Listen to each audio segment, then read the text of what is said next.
welcome to Nansang Hanok Village. I hope you enjoy your tour.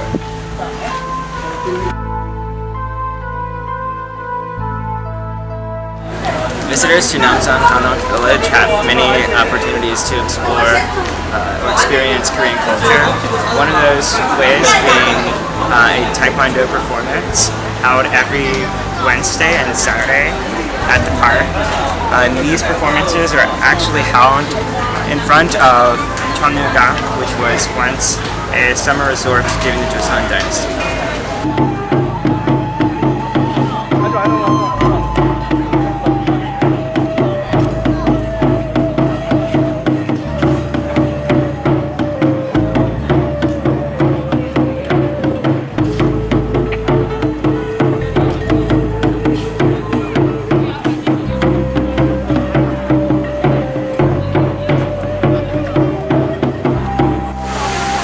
At the rear of the summer resort is a tranquil park which features a pond and waterfall and many fish that you can enjoy. You can also watch artisans practice traditional craft on site. Once a very important skill in Korean communities, items like baskets, bags, and shoes were all made from woven straw. This house is presumed to have been built by Emperor Seongjong's father-in-law when his daughter, Empress Seongjong, became crown princess in 1906 and entered the palace the following year. As I mentioned earlier, there are many opportunities to experience Korean culture at Nansang Hanok Village. One of those being the ability to see and to touch different objects. Very important to the daily life of Koreans. These changgokdae crock pots are used to prepare two main traditional sauces, soybean paste and chili paste. And these, as well as many other objects which can be found in the homes here, give you the great opportunity to see and to sometimes touch very important elements of Korean culture. Now we're in Namsan Park, and here is the statue of An Jong-geun, one of the best-known anti-Japanese independence fighter. He is also the assassinator of Ito Hirofumi, the first Japanese resident general.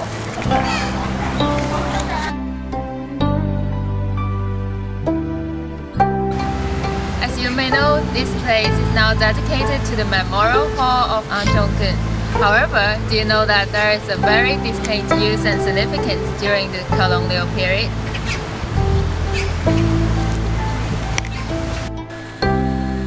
In fact, this place was the location of the central Shinto shrine during the colonial period. After the annexation of Korea in 1910, Japanese government adopted the policy of Japanization, and this shrine was an important part of the policy. At that time, students and citizens had to attend the shrine ceremonies.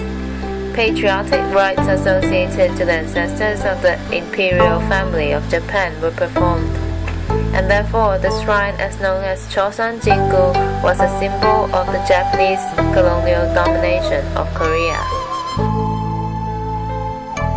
After the Korean War, the Korean government turned it into a park, and in the middle of the park was the statue of the President Lee of Korea at that time. But later, when Lee was overthrown by a student movement, his statue was torn down. So, in 1969, the Namsan Park area was turned into a park dedicated to Korean independence fighter. And now we can see a lot of stone memorials over here and also the memorial hall there. The hall is actually a cluster of 12 columns, and the number 12 symbolizes the heroes in the secret society of patriots originally organized by An Jong-geun.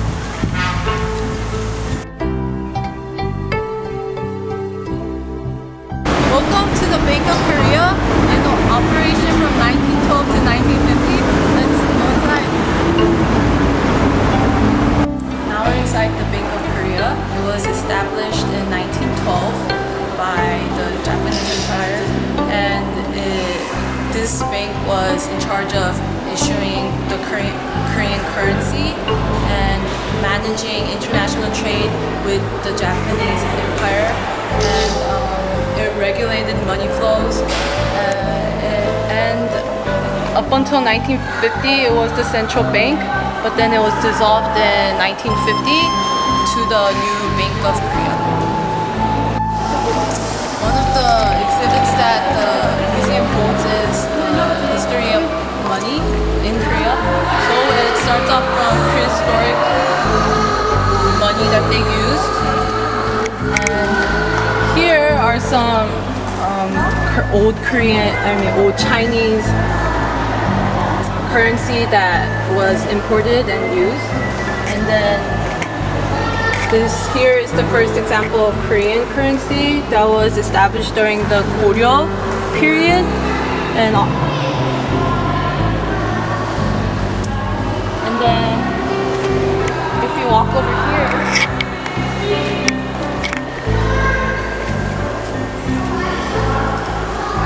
these were the first banknotes that were established by the Great Korean Empire.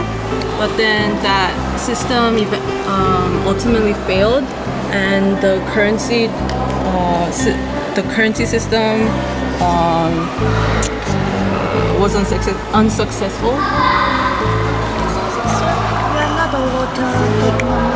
And in 1950, the Korean won was first introduced, and it's used until now.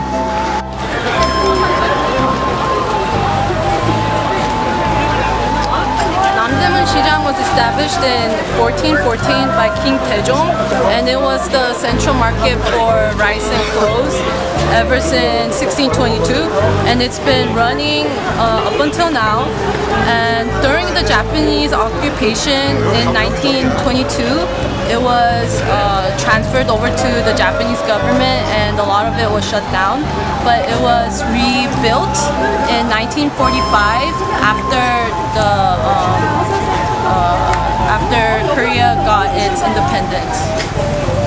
It's the biggest traditional street market in Seoul, and it's also one of the biggest places where you can buy wholesale clothing.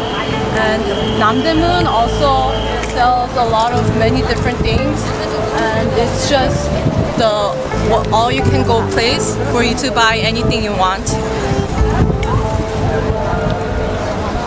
Also holds one of the biggest selections of street food that you can get. So after you're shopping and bargaining and you're hungry, then you can come to this area and get a snack. So Namdaemun Market is one of the biggest markets where you can get cheap jewelry bargaining, and it is the location of the jewelry exchange, and it holds many jewelry alleys like this one. So if you want to look at some pretty things or get a special someone a gift, why don't you come here and see what they have to offer.